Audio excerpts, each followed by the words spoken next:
हमारे आइलैंड्स के ताज़ा खबरों और इम्पोर्टेंट अपडेट्स से जुड़े रहे भरोसेमंद और पक्की जानकारी सीधे अपने फ़ोन पर पाने के लिए न्यूज़ आप तक व्हाट्सएप चैनल को अभी फॉलो करें। आप सभी को नमस्कार।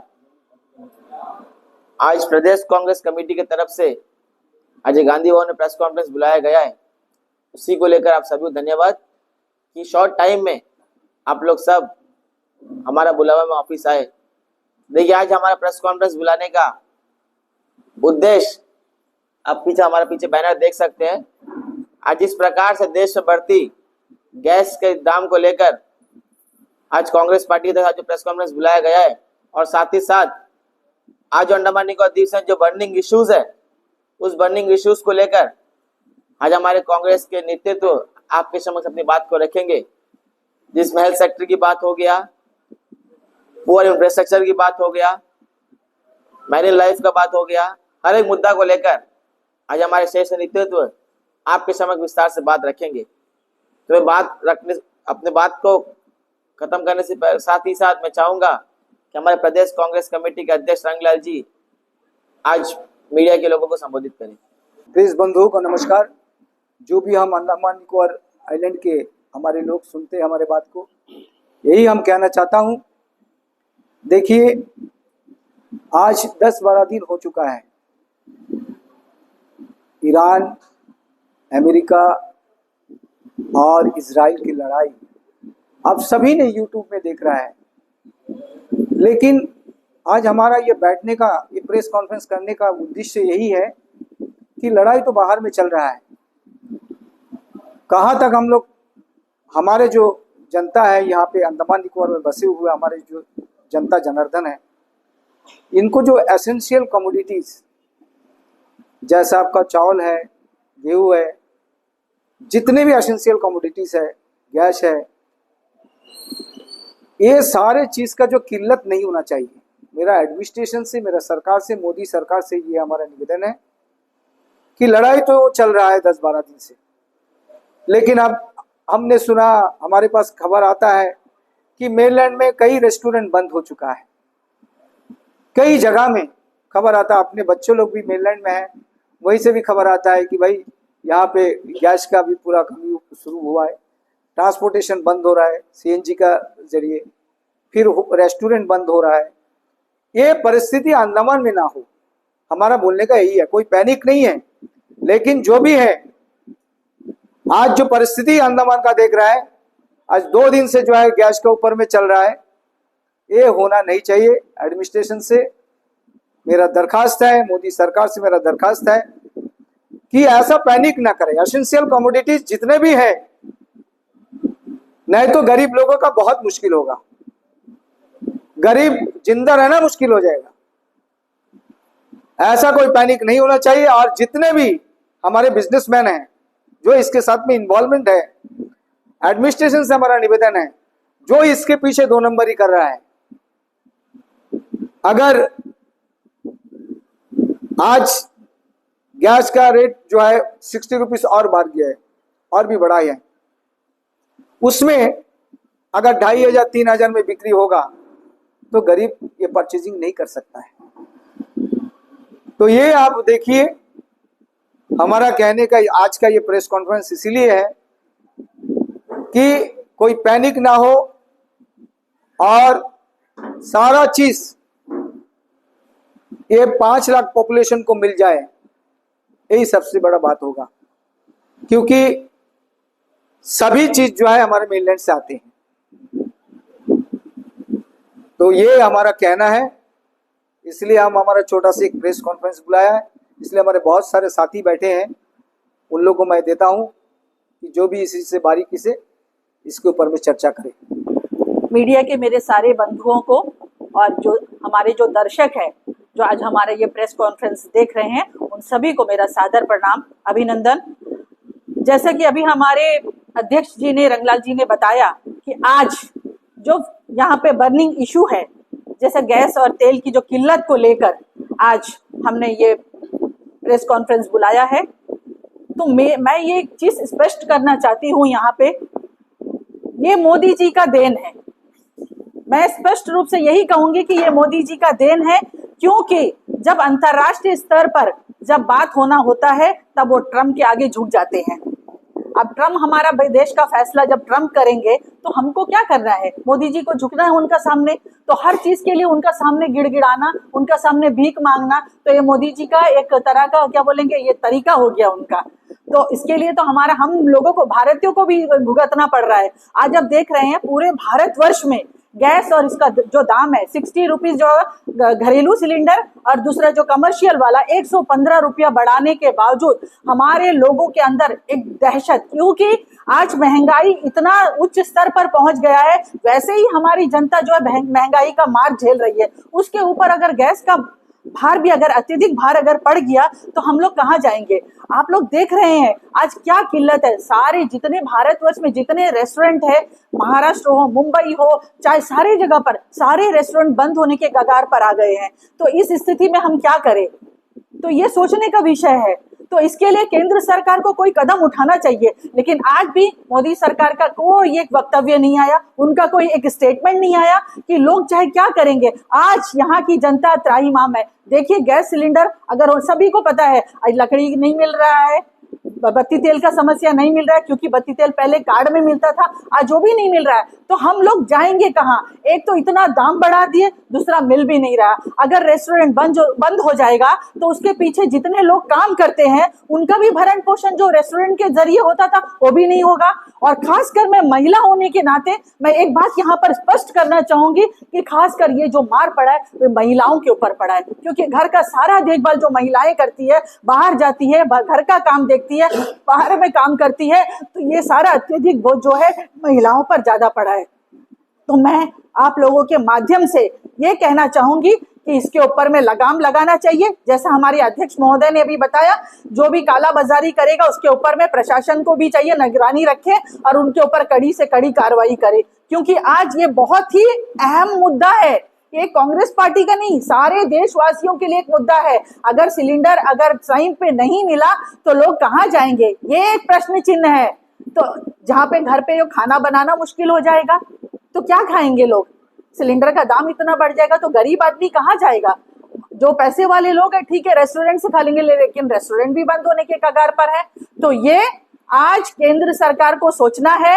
आज हमारा हरदीप पुरी जी जो बहुत ट्रम्प के साथ में मिलकर जो उनका एप्स्टीन फाइल में नाम आता था, आज हरदीप पुरी का एक भी स्टेटमेंट नहीं आता। स्मृति ईरानी जो पहले वो सिलेंडर लेके नाच रही थी, आज उनका भी कोई स्टेटमेंट नहीं आता। कहाँ चले गए वो सब? कहाँ बिल में घुस गए क्या? लेकिन ये तो एक सवाल है। तो मैं ये सवाल प्रशासन से और यहाँ के भाजपा के नेताओं से पूछना चाहती हूँ कि इसके ऊपर कोई अंकुश लगेगा कि नहीं लगेगा। हमारे लोगों को राहत मिलना चाहिए। कांग्रेस पार्टी हमेशा से हर मुद्दे पे, चाहे स्टूडेंट का मुद्दा हो, चाहे महिलाओं का मुद्दा हो, चाहे कोई भी मुद्दा हो, सड़कों पर उतरती है, आवाज उठाती है, अपना बात को रोष प्रकट करती है। इसी विषय में मैं भी यही कहना चाहूंगी कि आज ये अहम मुद्दा है, उसके ऊपर कांग्रेस पार्टी ने आवाज उठाया है। अगर ये किल्लत खत्म नहीं है तो कांग्रेस पार्टी सड़कों पे भी उतरेगी, इसमें कोई कसर नहीं छोड़ेगी। और लोगों की आवाज को बुलंद करने के लिए कांग्रेस पार्टी कभी पीछे हटी भी नहीं है और हटेगी भी नहीं। तो मैं इतना ही कहकर मेरे अगले वक्ता को मैं कहना चाहूंगी कि मेरे साथ मेरे डिस्ट्रिक्ट कांग्रेस के प्रेसिडेंट है अभिभूषण जी है, NSUI के अध्यक्ष साजिद जी है, हमारे OBC के चेयरमैन राज जी है। मैं सभी से यही कहना चाहूंगी कि आप भी अपनी बात को रखें और जनता के सामने हम जाएंगे और बीजेपी का ये जो दो तरफा जो मुद्दा है ना उनका, ये लोगों के सामने अभी तो स्पष्ट हो गया है, अभी और कुछ बाकी नहीं है। क्योंकि मोदी जी ने तो नोटबंदी और कोरोना में लाइन लगाना शुरू कर दिया था, तो आज ये लाइन जो है वो बस गैस के मुद्दे पे भी आ गया है। तो मैं इतना ही कहकर अपनी बात को विराम देना चाहूंगी और आप लोगों का भी मैं दिल से धन्यवाद करना चाहूंगी कि आप लोग इस मुद्दे को लेकर आप सब हम यहाँ पर आए हुए हैं। धन्यवाद। जय हिंद, जय महिला कांग्रेस। सभी को नमस्कार। जैसा कि मुझसे पहले हमारे पार्टी के अध्यक्ष रंगलाल हलदर जी और हमारे महिला कांग्रेस के अध्यक्ष जुबैदा मैडम ने जिस तरह से हमारे आज का जो इशू है जिसके लिए हम लोग आज प्रेस कॉन्फ्रेंस कर रहे हैं उसके बारे में बताया, मैं भी उसी के बारे में 2-4 मिनट आपके साथ बात करना चाहूँगा।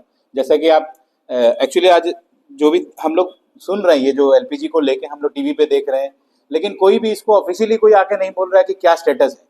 हम बस हमारा प्रेस कॉन्फ्रेंस करने का एक ही मकसद है कि हमारे अंडमान को जनता को क्लैरिटी मिले कि आज हमारे पास एलपीजी का क्या स्टॉक है, डीजल का क्या स्टॉक है, पेट्रोल का क्या स्टॉक है, क्योंकि हम लोग मुख्य भूमि से बहुत दूर है। अगर कुछ भी होता तो हम लोग सबसे ज्यादा हैम्पर करेंगे, क्योंकि हम लोग आज टीवी पे देख रहे हैं। मैं एक चीज आपके सामने में रखना चाहूंगा, जो देश का हमारा जो राम मंदिर है, राम मंदिर में जो एक हमारा एक रसोई है, वो इतिहास में कभी बंद नहीं हुआ, वो आज बंद हो गया। कल 11 तारीख से बंद हो गया, क्योंकि उसका मेजर रीजन बताया एलपीजी शॉर्टेज। लेकिन देश में आज जितना भी बीजेपी का प्रवक्ता हो या देश का जितना भी लीडर हो, बीजेपी का मिनिस्टर हो, कोई ये नहीं बोल रहा है कि क्राइसिस नहीं है। अगर क्राइसिस नहीं है तो इतना बड़ा रसोई बंद हो जाना मतलब, और जितना हम लोग न्यूज में देख रहे हैं, चेन्नई का होटल हो गया, बेंगलुरु का होटल हो गया, मुंबई का होटल हो गया, कई जगह पे बंद हो रहा है। अगर एक तरफ बंद हो रहा है और दूसरा जगह आप ये बोल रहे हो कि नहीं हमारे पास कोई क्राइसिस ही नहीं है, तो ये कहीं ना कहीं हम लोग को लग रहा है कि आप सच को छुपा रहे हो। और सेम चीज हम अंडमान के प्रशासन से हमारा रिक्वेस्ट है, क्योंकि जैसा जैसा हम लोग मुख्य भूमि का जो न्यूज देखते टीवी में, उसको देख के हम लोग पैनिक बाइंग करने लगेंगे हमारे लोग। तो प्रशासन सामने आए और लोगों को बताए कि हमारा पास कितना स्टॉक है, क्या है, कितना दिन के लिए हम लोग तैयार है। कल को अगर एलपीजी नहीं आ रहा, क्योंकि अभी मैं कोर्ट में भी था, वहां में भी काफी लोग बोल रहे हैं सिलेंडर का इशू चलना शुरू हो गया, क्योंकि हम न्यूज देख रहे हैं, न्यूज में जो चीज हम लोग को सुनने को मिलेगा उस हिसाब से लोग फॉलो करेंगे। तो आज अंडमान में भी कहीं ना कहीं लोग लाइन में लगा के खड़े हैं, सिलेंडर जमा करने का कोशिश कर रहे हैं, कोई तेल जमा करने। तो प्रशासन से रिक्वेस्ट है कि आप क्लैरिटी के साथ लोगों को बताएं कि हमारे पास क्या स्टॉक है और इसका क्या स्टेटस है। उसी तरह, क्योंकि हमारा पार्लियामेंट में भी कांग्रेस गवर्नमेंट इस बात को उठा रहा है और पूरा अपोजिशन बात कर रहा है। कल मैं एक वीडियो भी देख रहा था, विष्णु जी बोल रहे हैं कि पार्लियामेंट में कांग्रेस बात नहीं करने दे रहा है। भाई, पार्लियामेंट में कांग्रेस क्यों नहीं बात करने दे रहा, ये जानना बहुत जरूरी है, क्योंकि वो देश का मुद्दा पार्लियामेंट में उठा रहा है। देश का ये सबसे बड़ा मुद्दा आज के डेट में जो गैस का इशू पूरा थ्रू आउट इंडिया में चल रहा है, इसके बारे में चर्चा करना चाहता है, पर कोई कर ही नहीं रहा है। सबको बोल रहा है सब ठीक है, सब ठीक है, सब ठीक है, बट सब ठीक है, प्रॉब्लम तो हम लोग फेस कर रहे हैं। तो हम चाहते हैं कि इसका एक क्लैरिटी हम लोग सबको मिले। और साथ ही साथ बहुत सारा इशू है हमारा, अगर आप पीछे बैनर देखोगे, हम लोग उसमें बहुत सारे इशू डाला, और आगे हमारे बहुत सारे वक्ता है जो उसके ऊपर भी बात करेंगे। बहुत बहुत धन्यवाद। सबको नमस्कार। जैसे कि आपको मालूम होगा कि आज का जो बर्निंग इशू जो चल रहा है पूरे देश में, पूरे हिंदुस्तान में चल रहा है, पूरी दुनिया में जो लड़ाई चल रहा है इजराइल, ईरान, अमेरिका के चलते, जो पूरे देश में गैस की जो किल्लत जो आई है, सरकार पहले बोला कि कोई प्रॉब्लम नहीं होगा, लेकिन तुरंत ही 60 रुपया डोमेस्टिक और कमर्शियल में 115 रुपया बढ़ा दिया। तो बहुत ही सोचने की बात है, और कांग्रेस पार्टी इसकी निंदा करते हैं बहुत कड़वे शब्दों में। वैसे ही जनता परेशान है महंगाई को लेके। 1 रुपया 2 रुपया नहीं, कुछ सोचा भी नहीं, सरकार ने 60 रुपया बढ़ा दिया। बहुत होता है 60 रुपया। जैसे जुबैदा मैडम बोली कि असर पड़ता है गृहिणी को, महिला को। जॉन भाई भी सारा बात बता दिया विस्तृत से, हमारा अध्यक्ष जी भी बता दिया। वैसे अंडमान निकोबार का मैं बताता हूँ। मैं अभी आते आते मैं सीसीएस अभी हमारा इलेक्टेड हुआ है सीसीएस, तो मैं सेक्रेटरी से मैं बात किया कि देखिए मैं जनता को बोलना चाहिए, हम जनता के सेवक है अंडमान निकोबार में, हमको जनता को बताना चाहिए। तो मैं कुछ गलत ना बोल दूं, तो मैं सेक्रेटरी से तो अभी फोन किया यहाँ प्रेस कॉन्फ्रेंस में आने से पहले, सर हम लोग बोल सकते हैं कि जनता को पैनिक होने की बात नहीं। तो उन्होंने बोला कि पैनिक होने की कोई बात नहीं। तो मैंने उसको अपनी बात रखा। कल हमारे वार्ड नंबर 7 में भी गैस गाड़ी आया था, तो वहाँ देखने को मिला गैस गाड़ी जैसी आता है तो पीछे पीछे ना 5-6 ऑटो कार्गो सब आ जाता है, बाहर से आता है। तो मैंने उनको फोन किया कि सर एक सुझाव दिया, आप एक काम करिए, हम लोग से कंट्रोल नहीं होगा, आप एक पुलिस दे दीजिए, और एक आप दिशा निर्देश करिए, जो भी वार्ड में जाता है, जो भी बस्ती में जाता है गैस सिलेंडर, बुक देके उन्हीं को दीजिए।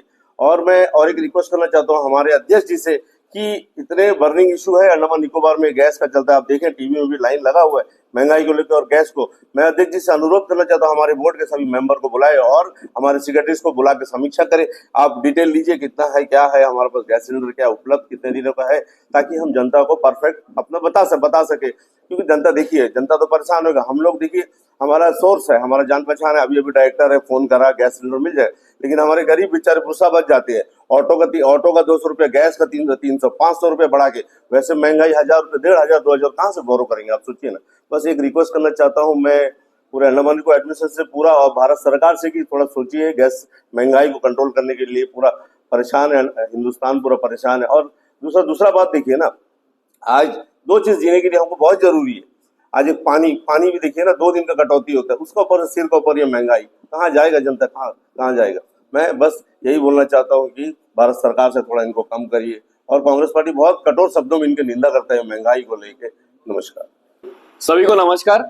देखिए, आज अंडमान का जो ज्वलंत मुद्दा है, हमारे बीच में एक पैनिक और एक आपातकालीन जैसा स्थिति जो बना हुआ है, जो विश्व में सब जगह पे वॉर चल रहा है, जिसका सीधा असर जो है हमारे भारत देश में भी पड़ रहा है।